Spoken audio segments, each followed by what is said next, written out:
সকাল সকাল উঠে ব্যালকনির সামনে এসে দেখলাম জাস্ট ভিউটা আলাদাই লাগছে। তাই জন্য একটা আলাদা করে ভিডিও নিয়ে নিলাম যেটা তোমাদের সাথে শেয়ার করতে পারি।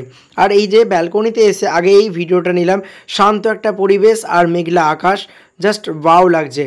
রাম রাম বন্ধুগণ, আমি দেবাশিস। তো আজকে নতুন একটা ভিডিও তোমাদেরকে ওয়েলকাম জানাই। আর আমি এখন আছি কলকাতা আরিয়াদহ, দক্ষিণেশ্বরের কাছাকাছি। তো ওখানে হচ্ছে আমাদের একটা ট্রেনিং, তো সেই সূত্রেই এখানে আসা। আর আমি ছিলাম কলকাতায় আরিয়াদহর গীতাঞ্জলি পার্কের একটি অ্যাপার্টমেন্টে। আর এইখানে অ্যাপার্টমেন্টটা আমরা ছিলাম 4 তলায়, আর 3 তলায় হচ্ছে আমাদের ট্রেনিং। তো রুমে চলে এলাম, প্রথমে সকলে রেডি হচ্ছে, কারণ 9:30 বেজে গেছে, আমাদেরকে আবার তৈরি হয়ে ট্রেনিংয়ে যেতে হবে। আর তার আগে তোমাদের সাথে ভিউজটা শেয়ার করলাম, সুন্দর লাগছিল ওয়েদারটা, তাই জন্য। ফার্স্ট হাফে আমরা ট্রেনিং করে চলে এলাম লাঞ্চে, আর নিজেরা এখানে লাঞ্চটা করে নিলাম সকলে। তারপর লাঞ্চ করে একটু ব্রেক টাইম ছিল, তাই জন্য আমরা বেরিয়ে পড়লাম একটু মেঘলা ওয়েদারে একটু ঘুরতে বাইরেটা। কালকে সন্ধ্যেবেলা খুব বৃষ্টি হচ্ছিল বলে আমরা কেউ বেরোতে পারিনি, তাই আজকে অ্যাপার্টমেন্টটা চারিদিকটা ঘুরে দেখলাম, পুরো সুন্দর লাগলো। আর চারিদিকটা অ্যাপার্টমেন্টে পুরো দাঁড়িয়ে আছে বড় বড় টাওয়ার। আর এই যে দেখো একটা কুকুর, এনার সাথে একটু মানে কি আমরা আড্ডা দিচ্ছিলাম। আড্ডা বলতে কি, ওকে ডাকলে আসছিল, আর মানে আমাদের সাথে কি বলবো, একটা মিশে গিয়েছিল আর কি। যেমন বলে না কুকুর খুব বিশ্বাস্ত হয়, ঠিক সেরকমই। দেন তারপর ওকে দাদা এসে খাইয়ে দিল কিছু। আর তারপর আমরা দেখছিলাম এই যে এই টাওয়ারে আমরা ছিলাম, এটা হচ্ছে ভিলেজ টাওয়ার। তো এখানেই হচ্ছে আমরা 4 তলায় ছিলাম, 3 তলায় ট্রেনিং হচ্ছিল। তারপর অনেক দিন পর সকলের সাথে দেখা, সকলে মিলে একটু নিজেদের মতো গল্প আড্ডা দিতে শুরু করে দিলাম। আর তারপর সমস্ত কিছু গল্প আড্ডা কমপ্লিট করে চলে গেলাম আজকে সেকেন্ড হাফের ট্রেনিংয়ে। আর সেকেন্ড হাফের ট্রেনিং শুরু হবে, তার মধ্যে আমরা নিয়ে নিলাম কিছু ভিডিও। আর এখানে তো সুন্দর মজা হচ্ছে, অনেক ট্রেনিং করে নিলাম অনেক দিন পর, সেই 14-15 দিন পর আমাদের দেখা হলো আবার।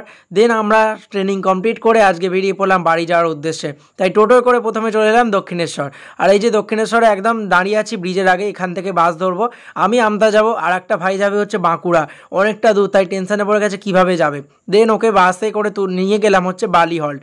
আর আমি বসেছিলাম একদম সামনে, মেঘলা ওয়েদারে এই ভিউটা তো জাস্ট উপভোগ করতেই হবে, তাই জন্য আমি সামনে বসে এই ভিউটা নিতে নিতে চলে যাচ্ছি বালি হল্টে। 1-1.5 মাস আগে এসেছিলাম এইখানে আমরা পিকনিক করতে, সারাদিনটা 12টা ঘন্টা একটা লঞ্চে কাটিয়েছিলাম, এই ব্রিজের নিচে দিয়ে ঘুরেছিলাম খুব। আর তারপর আজকে উপর দিয়ে যাচ্ছি। বালি হল্ট থেকে আমি আমার পথে যাওয়ার জন্য বাস ধরে নিলাম। তারপর এখান থেকে চলে যাচ্ছি ডিরেক্ট একদম আমতার বাস ধরে নিয়েছি, যাচ্ছি বাড়ি। কি বলবো, অনেক মজা হলো, 2 দিন হোক যাই হোক, কিন্তু মজা করলাম অনেক দিন। আর সত্যি বলতে মানে আমরা যখনই দেখা করি একটা আলাদাই মজা হয়। আর এটা নিয়ে হলো আমাদের দ্বিতীয়বার দেখা। আর কাজের সূত্রে অবশ্যই দেখা হবে, একটা ট্রেনিং করছি সকলে এবং একটা সুন্দর শিক্ষার মধ্যে আছি। তো সকলের সাথে খুব ভালোইভাবে কাটছে দিনগুলো, আর সকলের সাথে যোগাযোগ তো আছে। নেক্সট আবার হয়তো দেখা হবে, আশা করছি দেখা হলে খুব ভালো হবে, আবার গল্প হবে। দেন এখন চলে যাচ্ছি আমি বাড়ি, কারণ কি বলবো প্রচণ্ড টায়ার্ড আছি। আর এখন বাসে যাচ্ছি হচ্ছে আমতা, ডিরেক্টলি আমতা গিয়ে নামবো। আর আজকের ভিডিওটা কন্টিনিউ আর এখান পর্যন্ত করছি, কারণ বেশিটা আর করছি না। দেন আবার নেক্সট কোনো ভিডিও তোমাদের সাথে দেখা হবে। সো ট্রেনিংয়ের মাঝেই ভিডিওটা শ্যুট করা, তাই বেশি বড় করলাম না। আজকের ভিডিওটা এতটাই থাক, নেক্সট ভিডিও দেখা হবে, টাটা।